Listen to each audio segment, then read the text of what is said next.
एक passenger plane जो कि स्पेस टाइम में हुई गड़बड़ी से 1940s में चला जाता है जब वर्ल्ड वॉर 2 चल रहा था और अब सारे पैसेंजर्स क्या उस वॉर से बचकर वापस प्रेजेंट टाइम में आ पाएंगे। मूवी की शुरुआत एक पैसेंजर प्लेन IA-42 से होती है जो कि यूएस से लंदन जा रहा है। यहाँ फ्लाइट का मेन पायलट है कैप्टन विलियम और उसका को पायलट है डैनियल जो कि कैप्टन विलियम के साथ कई बार फ्लाइट उड़ा चुका है। यहाँ कैप्टन विलियम ब्रीफ करता है कि मौसम बिल्कुल साफ है और वे 7 घंटे के अंदर लंदन पहुंच जाएंगे। यहाँ सब कुछ सही चल रहा था मगर तभी कुछ अजीब होता है और अचानक से एयरप्लेन में टर्बुलेंसेस आनी शुरू हो जाती है और उनके सारे इलेक्ट्रॉनिक डिवाइसेस मेल फंक्शन करने लगते हैं। कैप्टन विलियम इसके लिए कंट्रोल रूम से कांटेक्ट करता है जहां ग्राउंड कंट्रोल से उसे बताया जाता है कि प्लेन में कोई मैकेनिकल प्रॉब्लम नहीं है और आगे भी मौसम साफ है। सो यहाँ से कैप्टन थोड़ा रिलैक्स हो जाता है मगर थोड़ा आगे जाते ही उन्हें एक बहुत बड़ा तूफान प्लेन के सामने नजर आता है जिसे देख कैप्टन और को पायलट घबरा जाते हैं और कैप्टन जल्दी से कंट्रोल रूम को कांटेक्ट करने लगता है क्योंकि उसे बताया गया था कि मौसम बिल्कुल साफ रहने वाला है मगर कंट्रोल रूम से भी अब कोई कांटेक्ट नहीं हो पा रहा था और वे लोग तूफान के बिल्कुल करीब आ चुके थे। सो उनके पास इसे पार करने के अलावा कोई ऑप्शन नहीं बचा था। यहाँ अंदर बैठे पैसेंजर्स के पास अनाउंसमेंट होती है कि वे लोग सीट बेल्ट लगा ले और थोड़ा संभल कर बैठे और इसके बाद कैप्टन विलियम और को पायलट डैनियल प्लेन को तूफान के बीच से किसी तरह से कंट्रोल कर ले जाने लगते हैं और जैसे ही वो तूफान के अंदर जाते हैं हालात खराब होने लगते हैं और अंदर बैठे पैसेंजर्स डर के मारे चिल्लाने लगे थे मगर फॉर्चुनेटली वे किसी तरह से तूफान से निकल जाते हैं और अब फिर से प्लेन स्टेबल हो चुका था। मगर दोनों ही पायलट्स ये देख हैरान रह जाते हैं कि अब पूरा ही आसमान अंधेरे से भर चुका है और रात हो चुकी है मगर कुछ ही मिनट्स पहले तो वे दिन के बीच में थे। सो अचानक से कुछ मिनट्स के अंदर रात कैसे हो गई। वहीं अब प्लेन के सारे सिग्नल्स भी कट चुके थे और उनका किसी से भी कांटेक्ट नहीं हो पा रहा था। यहाँ सिर्फ रेडार काम कर रहा था जिससे वे ये देख सकते थे कि उनके आसपास कितने प्लेन फ्लाई कर रहे हैं। दोनों को ही काफी अजीब लग रहा था मगर उन्हें लगता है कि ये शायद से कुछ मैकेनिकल प्रॉब्लम होगी और कुछ ही देर में कंट्रोल रूम सब ठीक कर लेगा। सो वे आगे बढ़ना जारी रखते हैं मगर अब तक उन्हें 30 मिनट हो चुके थे फ्लाई करते हुए। ना तो उन्हें कंट्रोल रूम से कोई सिग्नल मिला था और ना ही उनके रेडार ने किसी और प्लेन को कैच किया था जो कि काफी ही अजीब था क्योंकि हर जगह पर दुनिया में कितनी फ्लाइट्स एक साथ फ्लाई करती हैं। अब तक विलियम को शक होने लगता है कि कुछ तो अजीब जरूर चल रहा है जब से प्लेन उस तूफान से निकला है। यहाँ से विलियम डिसाइड करता है कि वे प्लेन को थोड़ा नीचे लेकर जाएंगे ये देखने के लिए कि नीचे ग्राउंड पर क्या चल रहा है और दोनों पायलट्स प्लान के मुताबिक प्लेन को नीचे ले जाने लगते हैं और थोड़ा नीचे जाते ही प्लेन का रेडार कई दूसरे प्लेन्स को कैच कर लेता है जिससे विलियम थोड़ा खुश होता है मगर को पायलट डैनियल कहता है कि ये कोई नॉर्मल प्लेन्स नहीं है जो कि उनके रेडार में दिखाई दे रहे हैं। और तभी विलियम नीचे देखता है जहां सब पाते हैं कि नीचे बहुत सारे फाइटर प्लेन्स हैं जो कि किसी शहर पर बम बरसा रहे हैं और ऐसा लग रहा है कि कोई जंग चल रही है। पैसेंजर्स भी ये देख काफी डर जाते हैं। यहाँ क्रू मेंबर्स आते हैं और सबको समझाने लगते हैं कि सब कुछ ठीक है और उनके कंट्रोल में है और वे सब सेफ हैं। वहीं कॉकपिट में भी दोनों ही पायलट्स भी पैसेंजर की ही जितने डरे हुए थे जो कुछ भी उनकी आंखों के सामने हो रहा था वे अभी सिचुएशन को समझने की कोशिश कर ही रहे थे कि तभी कुछ फाइटर प्लेन्स उन्हें नोटिस कर लेते हैं और उनके पीछे आने लगते हैं। पायलट समझ जाता है कि वे उन पर भी अटैक कर सकते हैं तो वे लोग जल्दी से रेडार का यूज करके जल्दी से प्लेन को फिर से ऊपर ले जाते हैं और अभी के लिए वे सेफ थे। वहीं अंदर बैठे पैसेंजर्स अब बिल्कुल डर चुके थे और वे फ्लाइट क्रू से डिमांड करते हैं कि उन्हें सब सच बताया जाए कि वहां क्या चल रहा है मगर क्रू किसी तरह से उन्हें कुछ और देर शांत रहने को कहती है क्योंकि उसे खुद नहीं पता था कि ये क्या हो रहा है। दूसरी ओर captain William desperately control room से कांटेक्ट करने की कोशिश कर रहा था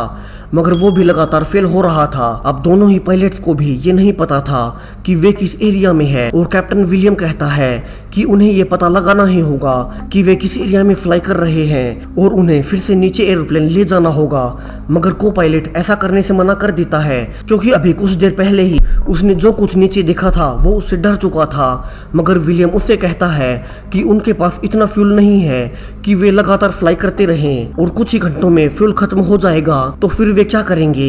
ये सुनकर को पायलट डैनियल मान जाता है। वही अंदर दो पैसेंजर्स डेल और बेनेट जो कि हिस्टोरियंस थे बाहर का सब कुछ देख अपनी कैलकुलेशन से सब कुछ समझ जाते हैं और जल्दी से कैप्टन को सब बताने का डिसाइड करते हैं मगर फ्लाइट क्रू उन्हें अंदर जाने नहीं देती और वे दरवाजे से ही चिल्लाकर कैप्टन को सब बताने लगते हैं कि अभी अभी जिन फाइटर प्लेन्स को उन्होंने नीचे देखा था उनका तो 1945 के बाद से ही बनना बंद हो गया था,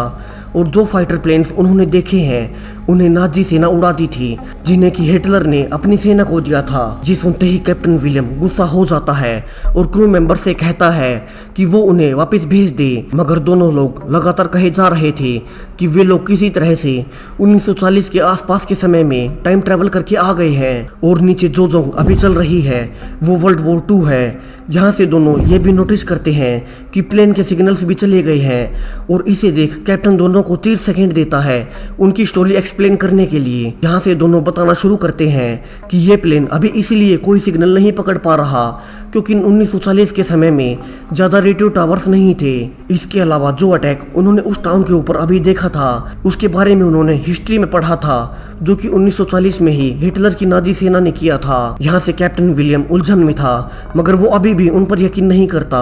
और उन्हें वापस से अपनी सीट पर जाने को कहता है। साथ ही ये भी कहता है कि वे ये सब बाकी के पैसेंजर्स को ना बताएं। यहाँ से दोनों पायलट्स प्लेन को फिर से नीचे ले जाने लगते हैं क्योंकि उनका फ्यूल लगातार खत्म हो रहा था, और लकीली तभी उनका कांटेक्ट किसी से हो जाता है जो कि एक इंग्लिश सैनिक नाइजेल था, और वो उन्हें उनकी आइडेंटिटी बताने को कहता है। मगर विलियम कहता है कि उन्हें जल्दी से हेल्प चाहिए और उन्हें लैंड करना है, मगर नाइजेल को उन पर शक था कि कहीं वे नाजी तो नहीं हैं और उनके क्या मोटिव्स हैं। ये सुनकर विलियम को अजीब लगता है और उसे उन दोनों लोगों की टाइम ट्रेवल से जुड़ी थ्योरी याद आती है, और वो नाइजेल से आज की डेट पूछता है, जहां नाइजेल उन्हें बताता है कि आज 17 जून 1940 है। कैप्टन ये सुनते ही शौक रह जाता है और वो रियलाइज करता है कि वे दोनों हिस्टोरियंस सच बोल रहे थे। यहाँ वो नाइजेल को यकीन भी नहीं दिला पा रहा था कि वे दुश्मन नहीं है, और वो उन दोनों लोगों को अंदर बुला लेता है ताकि वे नाइजेल से बात कर उसे सब समझा सके। बेनेटिया 1940s की हिस्ट्री देख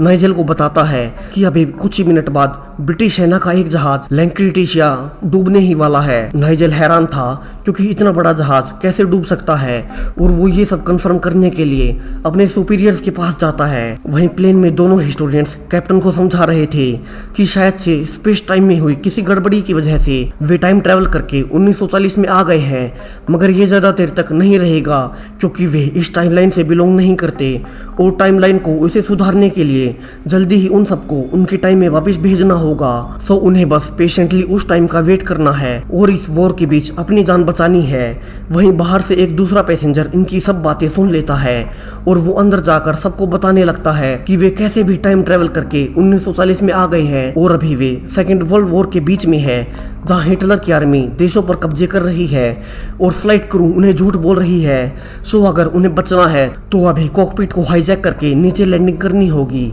यहाँ कुछ लोग उस पर यकीन नहीं करते, मगर फिर भी 3-4 लोग उसकी बातें मान जाते हैं और कॉकपिट की ओर बढ़ने लगते हैं। मगर तभी वहाँ 2 आर्मी सोल्जर्स आ जाते हैं जो कि पैसेंजर्स का ही हिस्सा थे, और थोड़ी बहुत लड़ाई झगड़े के बाद वे उन्हें उनकी सीट से बांध देते हैं ताकि वे आगे कोई बेवकूफी ना करे। वहीं दूसरी ओर नाइजेल कैप्टन विलियम से फिर से कांटेक्ट करता है और कहता है कि उनकी उस जहाज के बारे में इंफॉर्मेशन सच निकली है, और उनकी उस इंफॉर्मेशन से वे उस डूबते जहाज से कई हजार लोगों को बचाने में कामयाब हो पाए हैं। सो उसके लिए वो उन्हें थैंक्स बोलता है, और अब वो उनकी मदद के लिए तैयार था, मगर इसके लिए नाइजेल को उनकी एग्जैक्ट लोकेशन चाहिए थी। यहाँ स्टूडेंट्स और कैप्टन विलियम अंदाजा लगाकर उसे रफ लोकेशन बताते हैं, मगर ये काफी नहीं थी। सो विलियम ये सोचकर नीचे आकर लाइट्स जला देता है कि ब्रिटिश सोल्जर्स उन्हें देख लेंगे और उनकी हेल्प करेंगे, मगर यहाँ पर उल्टा होता है और जर्मन फाइटर प्लेन्स उन्हें नोटिस कर लेते हैं और उन पर गोलियां चलाने लगते हैं। यहाँ से सारे ही पैसेंजर्स काफी डर जाते हैं, मगर कैप्टन विलियम हिम्मत से काम लेता है और आइडिया लगाता है कि चूंकि वे 1940s में है, सो इस टाइम तक फाइटर प्लेन्स की टेक्नोलॉजी काफी पुरानी होगी। सो वो उनसे बचने के लिए प्लेन को एक ही झटके में बंद करके नीचे गिरा देता है, जिसका पीछा फाइटर प्लेन्स करने लगते हैं। और जैसे ही वे ग्राउंड के करीब जाते हैं, विलियम उसे फिर से ऊपर ले जाता है, मगर जर्मन फाइटर प्लेन्स में इतनी पावर नहीं थी कि वे इस पॉइंट से ऊपर उड़ सके। सो वे सब नीचे जमीन में टकरा जाते हैं। यहाँ प्लेन अब कुछ टाइम के लिए सुरक्षित था, मगर को पायलट डैनियल को गोली लग चुकी थी और प्लेन को भी काफी जगहों पर नुकसान पहुंचा था और उनका फ्यूल भी लगातार कम होता जा रहा था। सो वे प्लेन को ऊपर नहीं ले जा सकते थे, और विलियम यहाँ नाइजेल से कहता है कि उन्हें जल्दी से मदद चाहिए क्योंकि अब सिर्फ 60 मिनट का ही फ्यूल उनके पास बचा है। और तभी 2 और फाइटर प्लेन्स उनके सामने आ जाते हैं और इस बार वे मिसाइल से उन पर अटैक करते हैं, जिससे प्लेन की विंडोज उड़ जाती हैं और प्लेन का बैलेंस बिगड़ने लगता है। वही पैसेंजर्स तो अब बुरी तरह से डर चुके थे। यहाँ विलियम पहले बड़ी चालाकी से उन दोनों प्लेन से छुटकारा पाता है, क्योंकि उसके पास हाईटेक रेडार था, जिसकी मदद से वो उन दोनों प्लेन्स को आपस में ही टकरा देता है। मगर अभी उनके प्लेन का बैलेंस ब्लास्ट की वजह से बिगड़ चुका था। जहां बैलेंट आइडिया देता है कि उन्हें प्लेन का बैलेंस बनाए रखने के लिए रेडार को प्लेन से नीचे गिराना चाहिए, जिससे कि नाइजल नीचे ब्रिटिश आर्मी की मदद से रिसीव कर लेगा और नाइजल इसी रेडार की मदद से आसपास के एरिया देखकर उन्हें सेफ एरिया में ले जाएगा और प्लेन का बैलेंस भी बना रहेगा। यहाँ से वे नाइजल से फिर से कांटेक्ट करते हैं और बताते हैं कि वे हाईटेक रेडार नीचे गिरा रहे हैं, जो कि ब्रिटिश आर्मी को दुश्मन प्लेन्स को डिटेक्ट करने में बहुत मदद करेगा। यहाँ से वे रेडार को एक सिलेक्टिव लोकेशन पर गिराने का प्लान करते हैं और फ्लाइट क्रू कोई पैराशूट ढूंढने लगती है, जिसे बांधकर वे रेडार को नीचे फेंक सके और वो ना टूटे। मगर तभी एक बूढ़ा आदमी उन्हें बताता है कि उसके पास एक पैराशूट है और वे उस पैराशूट में रेडार को बांधकर प्लेन से नीचे गिरा देते हैं और नाइजल को सब बता देते हैं। सैडली रेडार नाजी सैनिकों के पास जाकर गिरता है और वे उसे पहले उठा लेते हैं, मगर उसी टाइम ब्रिटिश सैनिक उन पर अटैक कर देते हैं और पैकेज को रिट्रीव कर लेते हैं और जल्दी से नाइजल के पास ले आते हैं। नाइजल जल्दी से रेडार को अपने ऑफिस में इंस्टॉल करता है और इसकी मदद से कैप्टन विलियम को गाइड करने लगता है और एक सेफ एरिया में ले आता है। मगर अब प्लेन का फ्यूल खत्म होने को ही था, तभी उन्हें फिर से पहले जैसा तूफान सामने नजर आता है और विलियम समझ जाता है कि उन दोनों हिस्टोरियंस के कहे अनुसार टाइमलाइन खुद को ठीक करने की कोशिश कर रही है और उन्हें अपने टाइम में वापस जाने के लिए इस तूफान के बीच से होकर गुजरना होगा। और वो पैसेंजर्स को एक आखिरी बार संभल कर बैठने को कहता है, क्योंकि वे लोग फिर से तूफान में घुसने वाले थे। यहाँ से दोनों पायलट्स इस डैमेज्ड प्लेन के साथ तूफान में एंटर कर जाते हैं,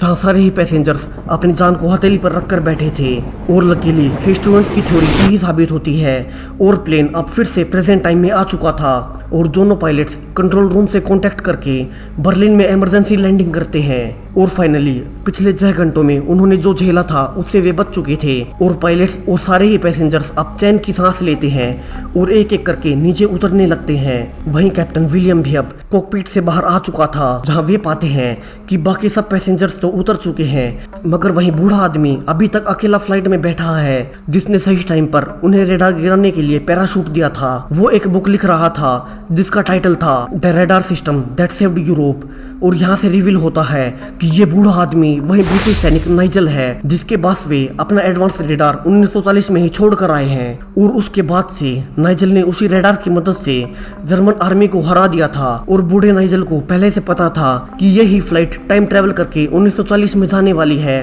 क्योंकि उसे याद था कि जब वो आर्मी में था तब उसे एक एडवांस रेडार मिला था और इसीलिए बूढ़ा नाइजल अपने साथ वो पैराशूट लेकर गया था। और इसी के साथ ये मूवी यहीं खत्म हो जाती है। तो वीडियो पसंद आया हो तो चैनल को सब्सक्राइब कर सपोर्ट दिखाएं और लेटेस्ट साई-फाई और टाइम ट्रेवल मूवीज के लिए इन प्लेलिस्ट में जाएं।